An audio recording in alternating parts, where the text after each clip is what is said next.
Hey, what's going on? Ryan here with Intersection Records, reviewing the brand new album from Jason Isbell, Foxes in the Snow. This is his first ever solo acoustic album. It's his 10th album overall. You see this house here. Maybe it looks like it's an abandoned house. You see the flower boxes broken there. Maybe it's referencing his recent divorce. I don't know. I definitely think it's got something to do with that. This is a really nice album.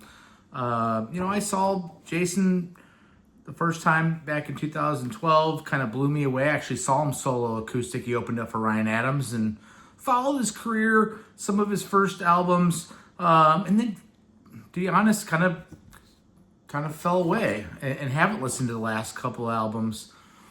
This came out on March 7th, 2025. It's a 38-minute record. If you know my channel, you know that's right in the sweet spot of how long I want an album to be.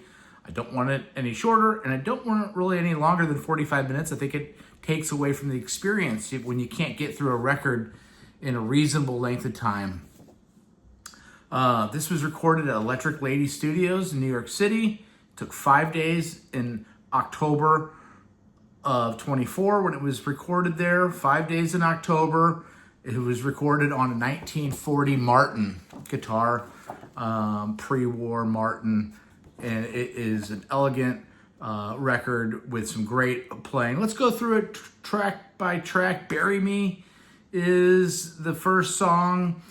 Stark, poignant, again solo acoustic, really nice opening track, but it really gets going on the second track with Ride to Roberts.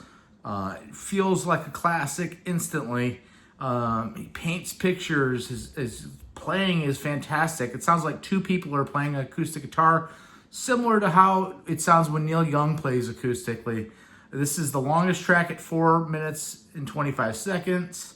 You can hear Don Kelly play. Don Kelly is a famous band that was in Nashville for years, played every week for like 40 years or something crazy. One of the top tracks, Ride to Roberts. Eileen, another great track, comes into the third song. Finger-picking style.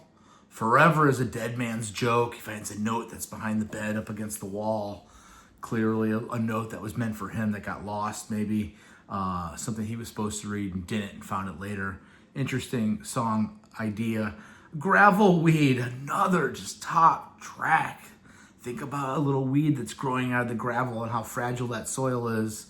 And it's maybe how he's feeling here. I was a gravel weed and I need you to raise me. I'm sorry the day came when I felt I was raised, and now that I've lived to see my melodies betray me. I'm sorry the love songs meant different things today. Wow, he needed her to raise him, but then he thought he was raised, but he was wrong, and he didn't. Everything betrayed him in his life, including his own music, maybe. It's when you can write a song that you feel like you know what he's talking about, even though you probably don't know what he's talking about. That's what we love about great songwriting, when we can connect to it on an emotional level. And these are fast songs. I've listened to this album 4 or 5 times, but really the first time listening to it, I was already hooked on some of these songs. Don't Be Tough is next. Until You Have to Be Tough. Maybe not the strongest song. Open and Close, though, number 6, is one of my favorite songs on the record. I'm mad at the sidewalk. I'm mad at the rain. I'm mad at the band that played Kid Charlemagne. Nothing feels contrived here. Everything feels real. There's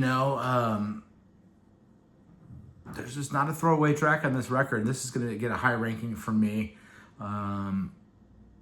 It's nice when it feels authentic and you're on your 10th album. And you've said a lot of things in those 9 albums previously, but there's still music left in the tank, and there's still ideas left in the tank, and there's nothing that's forced. Foxes in the Snow is the title track.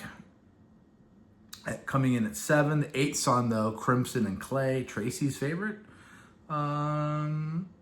He says a lot. He says a lot in 3 minutes and 2 seconds, doesn't he? Tells these stories, and you feel like, is the Clay back home where they worked with their hands and got dirty, and then he went to the city, but maybe he didn't belong in the city. Maybe he should go back home. He's struggling with, having to abandon this house maybe and go back home and start over again. I don't know.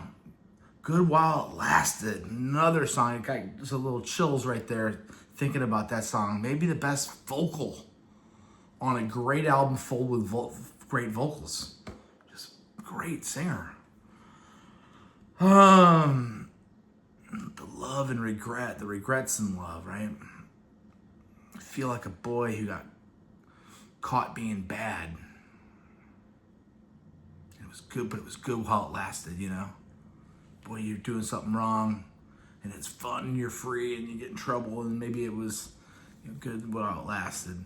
True Believer, again, number 10, heartbreaking. It's heartbreaking. Another favorite song of mine.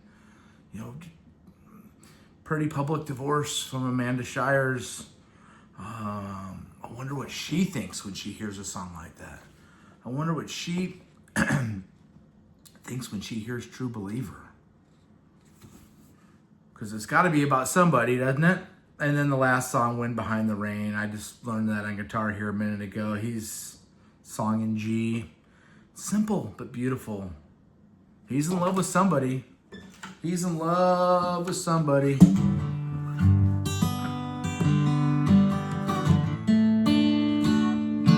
Anyway, check out my channel.